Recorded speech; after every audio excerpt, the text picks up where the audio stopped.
On January 6, 2026, in the gilded halls of the Élysée Palace in Paris, three men shook hands over a document that no one would have believed possible 2 years earlier. Ukrainian President Volodymyr Zelensky, French President Emmanuel Macron, British Prime Minister Keir Starmer. The document they signed was called a Declaration of Intent. What it actually was, stripped of diplomatic language, was a formal commitment by the United Kingdom and France to send their soldiers onto Ukrainian soil, not to fight Russia, not to enforce a no-fly zone, not to trigger Article 5 of the NATO treaty, but to establish military hubs across Ukraine to build protected facilities for weapons and equipment, and to deploy forces in the air, at sea, and on land to deter any future Russian attack on Ukrainian territory. And around the table in Paris that day sat representatives from 35 countries, 26 of which had formally pledged to contribute troops to what was being called the Multinational Force Ukraine, or MNF-U, a force that did not yet exist on Ukrainian soil, a force that Russia had already declared fundamentally unacceptable, a force that the Kremlin's deputy foreign minister said would represent a security-undermining foreign intervention in Ukraine in any form, in any format, and a force that, if it ever actually deploys, will represent the most consequential movement of Western military power in Europe since the end of the Cold War. This is not a hypothetical future scenario. The headquarters is already built, the commanders have already been named, the budget has already been allocated. And in the next few minutes, you're going to understand exactly what has been decided, why it matters more than any other diplomatic development of this war, what Russia has said it will do if Western troops enter Ukrainian territory, and why the question of whether this force ever actually deploys is the most important unresolved question in European security today.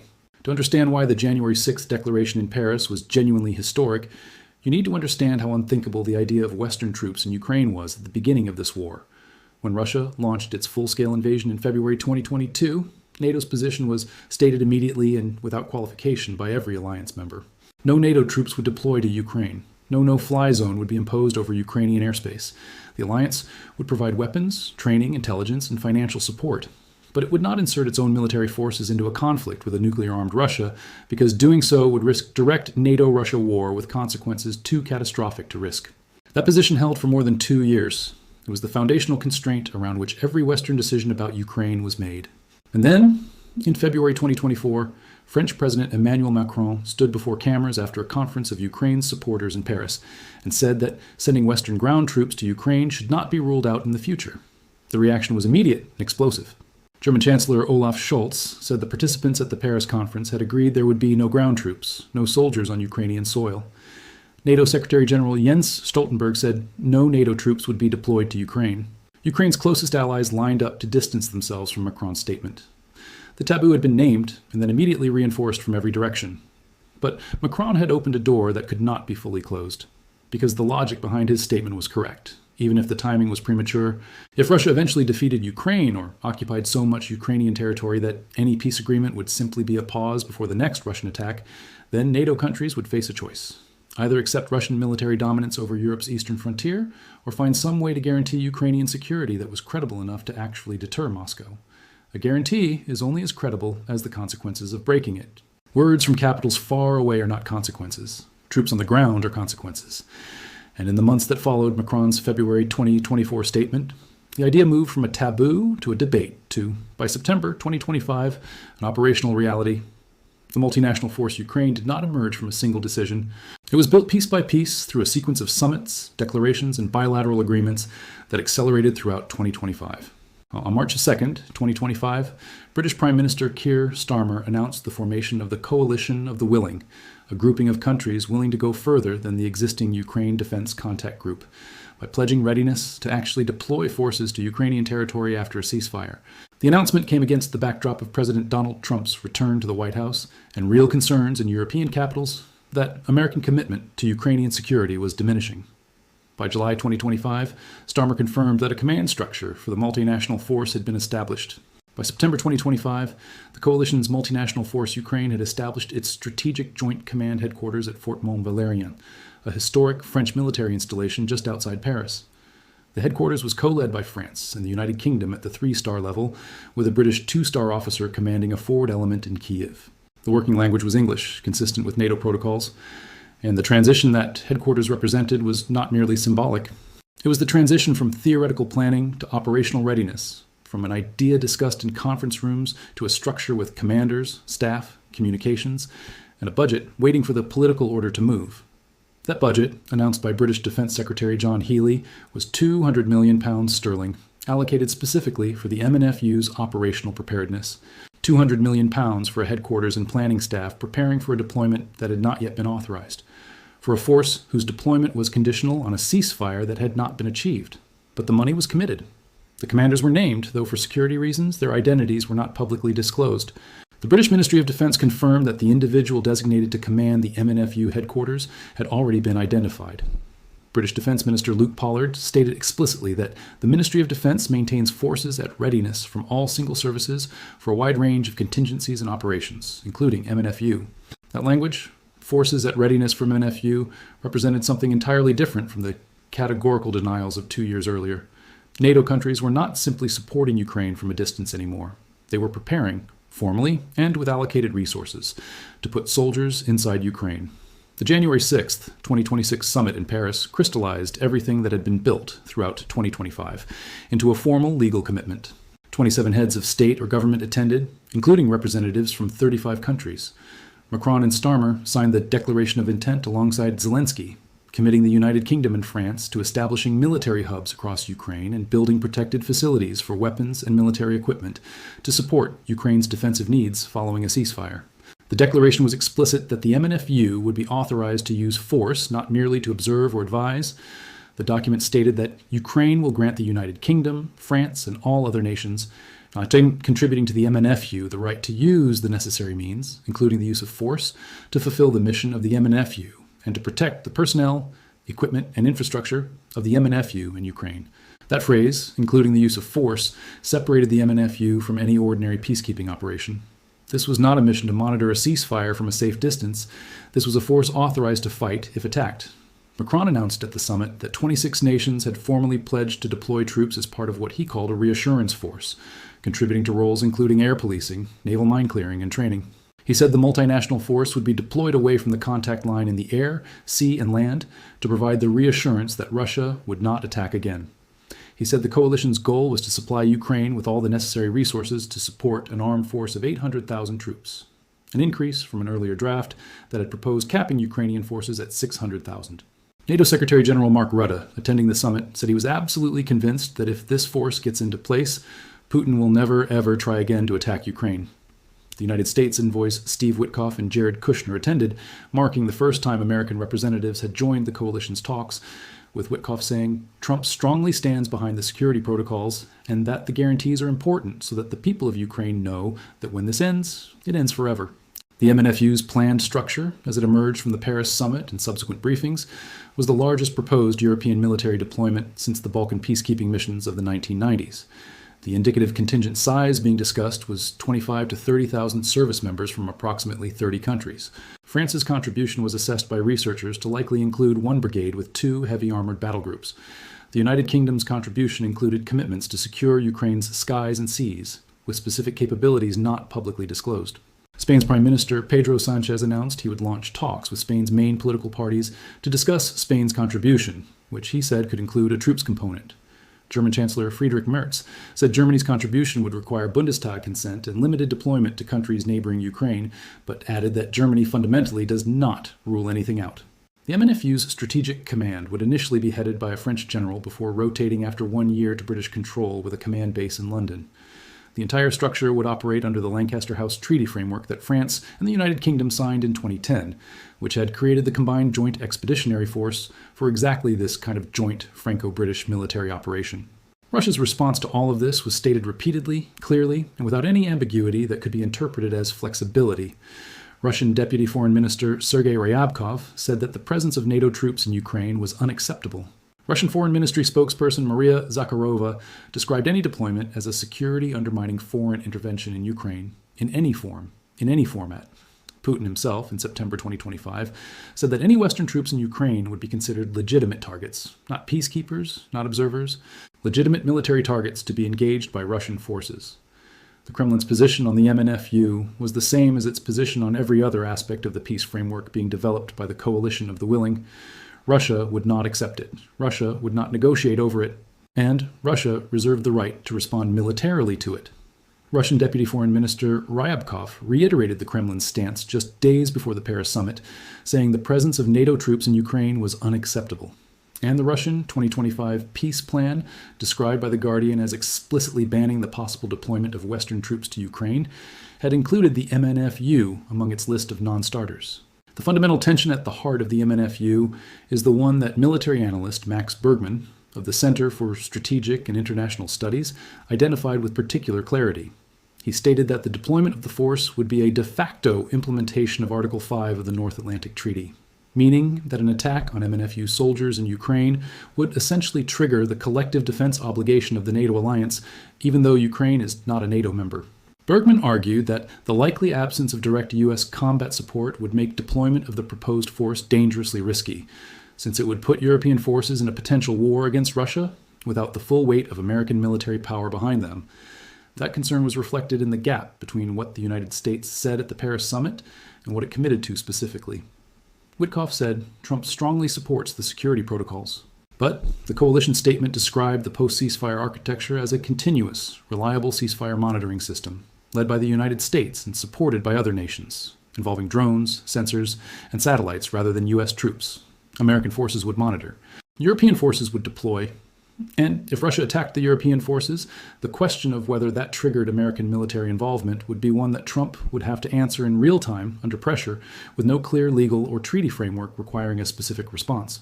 The Ukrainian government's position on the MNF-U was one of active support combined with realistic awareness of its limitations. Zelensky signed the Declaration of Intent in Paris and welcomed the promised security guarantees as the most important development since the beginning of the war. He said the talks had determined which countries would take the lead on ensuring security, which forces were necessary, and how they would be managed.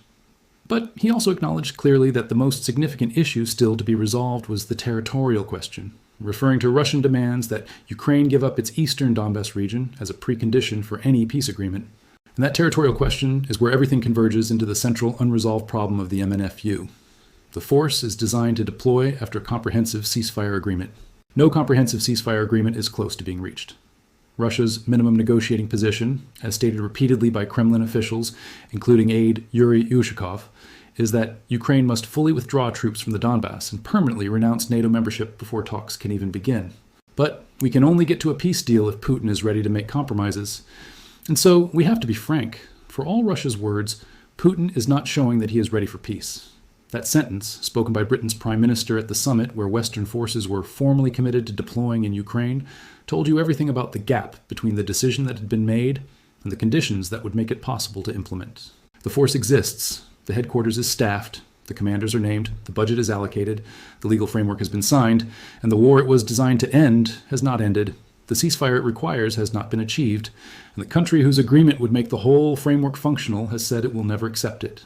The exercises being conducted by NATO countries throughout 2026 tell a different story from the diplomatic negotiations. From May 11th to May 22nd, 2026, large-scale Special Operations Forces exercises called Trojan Footprint 2026 were underway across several European countries. From May 8th to May 14th, Denmark and Poland were conducting bilateral exercises in the Baltic Sea under the name Baltic Shield 2026. NATO conducted Aurora 26 exercises in Sweden with the participation of Ukrainian military representatives. These were not routine peacetime training events. They were the exercises of militaries that are preparing for something specific, training for the kind of joint operations, combined command structures, and interoperability requirements that a force like the MNF-U would need to function. Ukraine's representatives participating in Aurora 26 alongside NATO forces was the physical embodiment of the coalition of the willing's core logic, that Ukraine's security and European NATO security are inseparable, and that forces that may eventually operate together need to train together now. The British government's internal assessment of its own military capacity to contribute to the MNF-U was one of the most uncomfortable subplots of the entire initiative. Former Chief of the General Staff General Patrick Sanders stated publicly that the British Army is simply too small to survive a war. Japan, observing British commitments from the outside, reportedly referred to Britain as a phantom ally. Former Prime Minister Boris Johnson argued there is no logical reason not to send troops immediately, but critics noted that the army his government's defense budgets had left behind was a force whose actual deployable strength was far smaller than its headline numbers suggested. The 70-person coordination cell at Fort Mont-Valérien was described by some British analysts as a magnificent brain attached to a body with the structural integrity of a damp biscuit, noting that bureaucratic readiness was not the same as military readiness, and that the Army needed funding proportionate to its commitments before those commitments could be credibly executed. British Defence Secretary John Healey committed the £200 million for MNF-U preparedness. But the soldiers who would fill that force's ranks were serving in an army whose size had been reduced through years of budget pressure to levels that some senior officers said were insufficient for the mission being contemplated. France faced different but equally real constraints. A likely French land contribution of one brigade, including 2 heavy armored battle groups, represented a significant portion of France's ready-ground combat power. Air Force contributions proposed by researchers, including a group of 16 combat aircraft, an airborne early warning and control aircraft, 2 aerial refueling aircraft, and a long-range anti-aircraft system would stretch French air power in ways that would affect France's commitments elsewhere. French authorities confirmed that deployment of French forces in Ukraine would not require Russian agreement, since it would be Ukraine's sovereign right to decide. But not requiring Russian agreement and being able to operate effectively in the face of Russian military hostility were 2 entirely different things. Putin's statement that Western troops would be considered legitimate targets was not rhetorical. Russian forces have the missiles, the artillery, and the drones to strike any fixed military installation in Ukraine. An MNF-U hub established away from the contact line, as Macron described, would still be within range of Russian ballistic missiles that have been striking cities hundreds of kilometers from the front throughout the war. The German dimension added further complexity to the coalition's force planning. Chancellor Merz said Germany does not fundamentally rule anything out, but limited German contributions to neighboring countries rather than Ukraine itself, and acknowledged that any deployment would require Bundestag consent, a parliamentary vote whose outcome no one could guarantee in a political environment where German public opinion remained deeply divided on the question of how far Germany should go in supporting Ukraine militarily. The Czech Republic's contribution became uncertain after the October 2025 parliamentary election brought in a government less supportive of the initiative. Belgium's parliament had not reached agreement on a contribution. Each national uncertainty reduced the coalition's real deployable strength below the 25,000 to 30,000 figure being discussed as a target. The Turkey dimension of the coalition of the willing deserves specific attention because it reveals how complicated the alliance's internal politics became as the MNF-U took shape. Turkey is simultaneously a NATO member, a country that has maintained trade and diplomatic relationships with Russia throughout the war, and a country that was identified in the coalition's planning as a potential contributor to securing the Black Sea, an area of critical strategic importance for both Ukrainian exports and Russian naval operations. At the Paris summit, Macron indicated that Turkey may participate in ensuring security in the Black Sea as part of the broader MNF-U framework. But Turkey's President Recep Tayyip Erdogan had spent the entire war navigating carefully between Kiev and Moscow, selling armed drones to Ukraine while refusing to join Western sanctions against Russia, and positioning Turkey as an indispensable mediator that could talk to both sides. Turkish participation in the MNF-U in any form would represent a significant shift in Ankara's balancing act, and the terms on which Turkey would be willing to contribute remained unclear at the time of the Paris Declaration. The involvement of Turkey in Black Sea security operations, even in a limited role, would dramatically complicate Russia's naval position in a body of water where Russia's Black Sea fleet had already suffered devastating losses from Ukrainian drone boat and missile attacks throughout the war. The China dimension was equally revealing of the coalition's complexity and of the broader geopolitical stakes surrounding the MNF-U. In March 2026, the German newspaper Die Welt reported that China had contemplated joining the coalition of the willing, if invited, to participate in Ukraine's post-war reconstruction. The Chinese Foreign Ministry subsequently and officially denied those reports, saying China could never join a coalition that Beijing viewed as aligned against Russia. But the very fact that Chinese participation was being discussed, however briefly and however it was ultimately rejected, indicated how much the diplomatic landscape around the Ukraine war had shifted from the binary confrontation of the invasion's early days. China's declared willingness to participate in post-war reconstruction, even without joining the military coalition, represented a potential source of enormous economic investment that Ukraine would need to rebuild its shattered cities and infrastructure. And it placed Beijing in the unusual position of publicly supporting reconstruction, while its economic relationship with Russia was simultaneously helping sustain the war that was causing the destruction. The security guarantee framework that the MNF-U was designed to underpin raised fundamental questions about the future of European defense that went beyond Ukraine specifically. For decades, European NATO members had relied on the United States to provide the hard military power that made NATO's Article 5 guarantee credible. The MNF-U was the first systematic attempt by European countries to create a credible deterrent force without guaranteed American combat participation. The December 2025 briefing by the European Parliament Research Service described the coalition as an option of last resort for financing Ukrainian security needs through 2026 and 2027, a characterization that reflected both the stakes involved and the uncertainty about whether the political will existed to actually implement what had been formally agreed. The Estonian intelligence chief's assessment that Russia was planning to multiply its forces along NATO's eastern border by 2 to 3 times, depending on the war's outcome, added a third dimension to the MNF-U's strategic logic. The force was not only about deterring a future Russian attack on Ukraine, it was about demonstrating that Europe could generate credible military deterrence independently, reducing the vulnerability that would come if American commitment to European security diminished further under Trump's America First framework. The question that hangs over the MNF-U and over the NATO decision that made it possible is the one that strategic analysts have been wrestling with since Macron's February 2024 statement first made the idea speakable. What exactly does deterrence require? The theory behind the MNF-U is that Russian forces will not attack Ukrainian territory if Western troops are present on it, because attacking Western troops would risk a war with NATO that Russia cannot win. But that theory rests on assumptions about Russian decision-making that the war itself has called into question. Russia launched its full-scale invasion in February 2022, despite NATO weapons flowing into Ukraine. Russia continued attacking. Despite sanctions packages, despite weapons deliveries, despite the formal creation of the MNF-U headquarters in Paris, the Kremlin's calculation about what NATO would actually do in response to specific Russian actions has consistently been that the alliance would not cross certain thresholds that Russia defined as escalatory, and Russia has been largely correct in that assessment. Whether the presence of Western troops changes that calculation fundamentally, or whether Russia simply defines new thresholds and continues probing, is the question that only deployment and its aftermath can answer. What is certain, on the basis of everything that happened from the February 2024 Paris conference through the January 6, 2026 Declaration of Intent, is that something historically unprecedented has occurred. NATO countries have formally committed to deploying their soldiers into a country at war with Russia.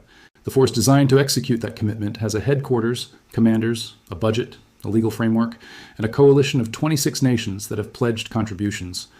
Russia has said it is fundamentally unacceptable, and that Western troops will be legitimate targets. And the ceasefire that would trigger the deployment has not been achieved and shows no immediate prospect of being achieved. The financial architecture behind the MNF-U commitment revealed how seriously European governments were treating the initiative despite all of the uncertainties surrounding it. The £200 million allocated by the United Kingdom for MNF-U preparedness was the initial commitment, but the broader financial framework agreed by the coalition included provisions for long-term military assistance and armaments to Ukraine for rebuilding Ukraine's war-battered army toward an 800,000-strong force, and for the logistical infrastructure that military hubs across Ukrainian territory would require to function. The European Parliament Research Service's assessment that the coalition was an option of last resort for financing 2026 and 2027 Ukrainian security needs pointed toward a financial commitment that would ultimately run into the tens of billions of euros if fully implemented. European defense budgets that had been described as inadequate for years were being asked to fund a new category of military commitment simultaneously with the domestic rearmament that Estonia, Finland, Poland, and other Eastern NATO members were already undertaking in response to the threat they assessed Russia to represent. The MNF-U exists in the space between the decision that was made in Paris and the conditions that would make it possible to implement. That space is filled with Russian drones and missiles striking Ukrainian cities, with ceasefire announcements being violated within hours, with diplomatic frameworks being rejected before the ink is dry, and with a war that is consuming soldiers and civilians and infrastructure on both sides at a pace that shows no sign of approaching exhaustion. Whether the historic decision made in Paris on January 6, 2026, becomes the beginning of a new security architecture for Europe, or whether it becomes a monument to good intentions that the realities of the battlefield made impossible to fulfill, is the question that will define this entire period in European history. NATO has made its stand, the headquarters is built, the commanders are named, the legal framework is signed, the soldiers are at readiness. 26 countries have formally pledged, £200 million have been committed, and the peace that would send those soldiers into Ukraine, the peace that Russia has said it will not accept on any terms that Ukraine can agree to, remains as distant today as it was on the morning the declaration was signed in Paris. That is the historic decision. That is NATO's last stand. And what happens next, in the gap between the commitment that was made and the conditions that would make it real, is where the future of European security will be decided.